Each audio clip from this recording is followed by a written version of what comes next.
ರಾಜಣ್ಣ ಸಚಿವ ಸ್ಥಾನಕ್ಕೆ ರಾಜೀನಾಮೆ ಕೊಟ್ಟಿದ್ದಲ್ಲ, ಅವರನ್ನು ವಜಾ ಮಾಡಲಾಗಿದೆ. ರಾಜಣ್ಣ ಅವರನ್ನು ವಜಾ ಮಾಡುವ ಮೂಲಕ ಹೈಕಮಾಂಡ್ ಎಲ್ಲ ಕಾಂಗ್ರೆಸ್ ಕಲಿಗಳಿಗೂ ಕೂಡ ಒಂದು ಸ್ಪಷ್ಟ ಎಚ್ಚರಿಕೆ ಸಂದೇಶವನ್ನು ಕೊಟ್ಟಿದೆ. ಇನ್ನು ಖಾಲಿಯಾಗಿರುವ ಸಚಿವ ಸ್ಥಾನಕ್ಕೂ ಲಾಬಿ ಶುರುವಾಗಿದ್ದರೆ ಸಿಎಂ ಕುರ್ಚಿಯು ಬದಲಾಗುತ್ತೆ ಅಂತೇಳಿ ಬಿಜೆಪಿಯವರು ಭವಿಷ್ಯ ಹೇಳೋದಕ್ಕೆ ಶುರು ಮಾಡಿದ್ದಾರೆ.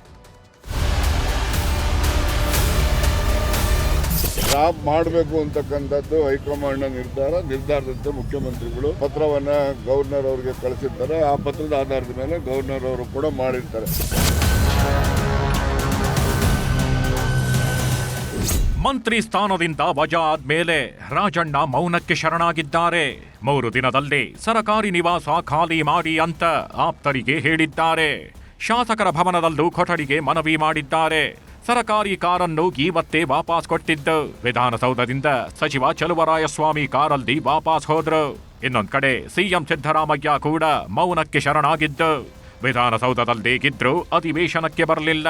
ಕಲಾಪ ಮುಂದೂಡಿಕೆ ಆಗ್ತಿದ್ದಂತೆ ಸಿಎಂ ಮನೆಗೆ ವಾಪಸ್ ಆದ್ರು. ಇನ್ನು ಡಿಕೆ ಶಿವಕುಮಾರ್ ಯಾವ ಕಾರಣಕ್ಕೆ ವಜಾ ಮಾಡಿದ್ದಾರೆ ನನಗೆ ಗೊತ್ತಿಲ್ಲ, ಬೇಸರ ಆಗಿದೆ.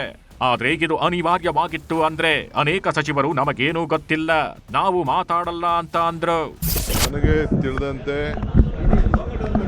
ಇದು ಪಕ್ಷದ ನಿರ್ಧಾರ. ನನಗೆ ಕೆಲವು ಏನು ವಿಚಾರ ಗೊತ್ತಿಲ್ಲ. ಸೊ ನಾನು ಚೀಫ್ ಮಿನಿಸ್ಟರ್ ಹತ್ರ ಕೇಳಿದೆ, ಅವ್ರಿಗೆ ಬಂದ ಮಾಹಿತಿಯನ್ನು ತಿಳಿಸಿದ್ದಾರೆ. ಸೊ ಇಷ್ಟು ಮಾತ್ರ ನನಗೆ ಗೊತ್ತು, ಬೇರೆ ಯಾವ ವಿಚಾರನೂ ಗೊತ್ತಿಲ್ಲ. ಅಂದ ಹಾಗೆ ರಾಜಣ್ಣ ಸಚಿವರಾದಾಗಿನಿಂದಲೂ ವಜಾ ಆಗೋವರೆಗೂ ರಾಜಣ್ಣ ಬರೀ ವಿವಾದಗಳಿಂದಲೇ ಹೆಚ್ಚು ಸುದ್ದಿಯಾಗ್ತಿದ್ರು. ಹೈಕಮಾಂಡ್ ಎಚ್ಚರಿಕೆ ಕೊಟ್ರು, ಕ್ಯಾರೆ ಎನ್ನದೆ ಪದೇ ಪದೇ ವಿವಾದಗಳನ್ನ ಮೈ ಮೇಲೆ ಎಳ್ಕೊಳ್ತಿದ್ರು. ನನ್ನನ್ನು ನನ್ನ ಪಕ್ಷದ ನಾಯಕರೊಬ್ಬರು ಹನಿ ಟ್ರ್ಯಾಪ್ ಮಾಡಿಸಿದ್ದಾರೆ ಅಂತ ಕಳೆದ ವಿಧಾನಸಭೆ ಅಧಿವೇಶನದಲ್ಲಿ ಹೇಳಿಕೆ ಕೊಟ್ಟು ದೊಡ್ಡ ಮುಜುಗರ ಸೃಷ್ಟಿಸಿದ್ರು. ಅಪೆಕ್ಸ್ ಬ್ಯಾಂಕ್ನಲ್ಲಿ ದೊಡ್ಡ ಅವ್ಯವಹಾರ ಆಗಿರುವ ಆರೋಪಕ್ಕೂ ತುತ್ತಾಗಿ ಪ್ರಕರಣ ಕೋರ್ಟ್ವರೆಗೂ ಹೋಯ್ತು. ಬೇರೆ ಸಮುದಾಯಕ್ಕೆ ಡಿಸಿಎಂ ಸ್ಥಾನ ಕೊಡಬೇಕು ಅಂತಾನು ರಾಜಣ್ಣ ಪದೇ ಪದೇ ಪ್ರಸ್ತಾಪ ಮಾಡ್ತಿದ್ರು. ಕೆಪಿಸಿಸಿ ಅಧ್ಯಕ್ಷರನ್ನು ಬದಲಾವಣೆ ಮಾಡಬೇಕು ಅಂತ ಹೇಳಿಕೆ ಮೇಲೆ ಹೇಳಿಕೆ ಕೊಡ್ತಿದ್ರು. ಇನ್ನು ರಾಜ್ಯ ಉಸ್ತುವಾರಿ ಸುರ್ಜೇವಾಲಾ ಶಾಸಕರ ಜೊತೆ ಸರಣಿ ಸಭೆ ಮಾಡಿದ್ದು, ಅಧಿಕಾರಿಗಳ ಜೊತೆ ಮೀಟಿಂಗ್ ಮಾಡಿದ್ದಕ್ಕೆ ಸಂವಿಧಾನ ವಿರೋಧಿ ಅಂದಿದ್ರು. ರಾಜಣ್ಣ ಪುತ್ರ ರಾಜೇಂದ್ರ ಕೂಡ ಸುರ್ಜೇವಾಲಾ ಏನ್ ಅನುದಾನ ಕೊಡ್ತಾರೆ ಅಂತ ಪ್ರಶ್ನೆ ಮಾಡಿದ್ರು. ಹೀಗಾಗಿನೇ ಸಹಕಾರ ಖಾತೆ ಸಚಿವ ಕೆಎನ್ ರಾಜಣ್ಣರನ್ನ ಮಂತ್ರಿ ಸ್ಥಾನದಿಂದಲೇ ಹೈಕಮಾಂಡ್ ಕಿತ್ತು ಹಾಕಿದೆ. ರಾಜೀನಾಮೆ ಕೊಡೋಕು ಅವಕಾಶ ಕೊಡದೆ ಸಂಪುಟದಿಂದಲೇ ವಜಾ ಮಾಡಿದೆ ಹೈಕಮಾಂಡ್. ರಾಜಣ್ಣರನ್ನ ಮಂತ್ರಿ ಸ್ಥಾನದಿಂದಲೇ ತೆಗೆದು ಕಾಂಗ್ರೆಸ್ ಪಕ್ಷದ ಎಲ್ಲರಿಗೂ ಖಡಕ್ ಎಚ್ಚರಿಕೆ ರವಾನಿಸಿದ್ದಾರೆ. ಬರೀ ಕರ್ನಾಟಕಕ್ಕಷ್ಟೇ ಅಲ್ಲ, ದೇಶದ ಎಲ್ಲ ರಾಜ್ಯಗಳ ಕಾಂಗ್ರೆಸ್ ನಾಯಕರಿಗೂ ರಾಜಣ್ಣ ಅವರನ್ನ ವಜಾ ಮಾಡಿರೋದು ದೊಡ್ಡ ಎಚ್ಚರಿಕೆಯ ಗಂಟೆಯಾಗಿದೆ. ಕಾಂಗ್ರೆಸ್ ಪಕ್ಷದ ಶಿಸ್ತನ್ನ ಯಾರೂ ಉಲ್ಲಂಘಿಸುವಂತಿಲ್ಲ. ಪಕ್ಷದ ನೀತಿ ನಿಯಮಗಳನ್ನ ಪ್ರತಿಯೊಬ್ಬರೂ ಪಾಲಿಸಬೇಕು. ಎಷ್ಟೇ ಪ್ರಭಾವಿ ನಾಯಕರಿದ್ದರೂ ಪಕ್ಷದ ನಿಯಮ ಪಾಲಿಸಬೇಕು. ಅಶಿಸ್ತು ಅಸಮಾಧಾನಗಳಿದ್ರೆ ಪಕ್ಷದೊಳಗೆ ಮಾತಾಡಬೇಕು. ಪಕ್ಷಕ್ಕೆ ಸರಕಾರಕ್ಕೆ ಡ್ಯಾಮೇಜ್ ಮಾಡಿದ್ರೆ ಸುಮ್ಮನೆ ಕೂರಲ್ಲ. ಮುಲಾಜಿಲ್ಲದೆ ಪಕ್ಷದಿಂದಲೇ ವಜಾ ಮಾಡುವ ಎಚ್ಚರಿಕೆಯನ್ನ ಹೈಕಮಾಂಡ್ ರವಾನಿಸಿದೆ.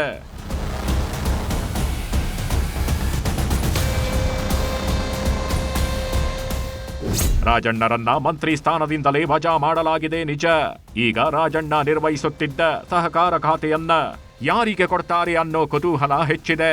ಈಗಾಗಲೇ ಸಹಕಾರ ಖಾತೆಗೆ ಅನೇಕರು ಲಾಬಿ ಶುರು ಮಾಡಿದ್ದಾರೆ. ಸಹಕಾರ ಖಾತೆಗೆ ಡಿಕೆ ಶಿವಕುಮಾರ್ ಬೆಂಬಲಿಗ ಶಾಸಕರು ನಮಗೆ ಕೊಡಿಸಿ ಅಂತ ಡಿಸಿಎಂ ಹತ್ರ ಅರ್ಜಿ ಹಾಕ್ತಿದ್ದಾರಂತೆ.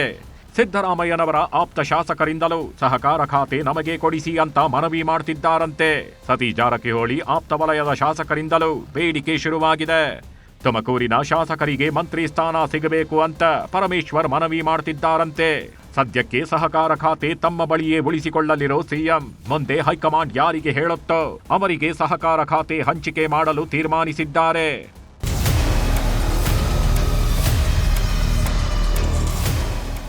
ಇನ್ನು ರಾಜಣ್ಣರನ್ನ ಮಂತ್ರಿ ಸ್ಥಾನದಿಂದ ವಜಾ ಮಾಡಿದ ಬೆನ್ನಲ್ಲೇ ನಾಯಕತ್ವ ಬದಲಾವಣೆ ಬಗ್ಗೆಯೂ ಚರ್ಚೆ ಶುರುವಾಗಿದೆ. ಖಾಲಿಗಿರುವ ಸಚಿವ ಸ್ಥಾನಕ್ಕೂ ಲಾಬಿ ಶುರುವಾಗಿದೆ. ಸಂಪುಟ ಪುನಾರಚನೆಗೂ ಮತ್ತೆ ರೆಕ್ಕೆ ಪುಕ್ಕ ಬಂದಿದೆ. Bureau report, news 18.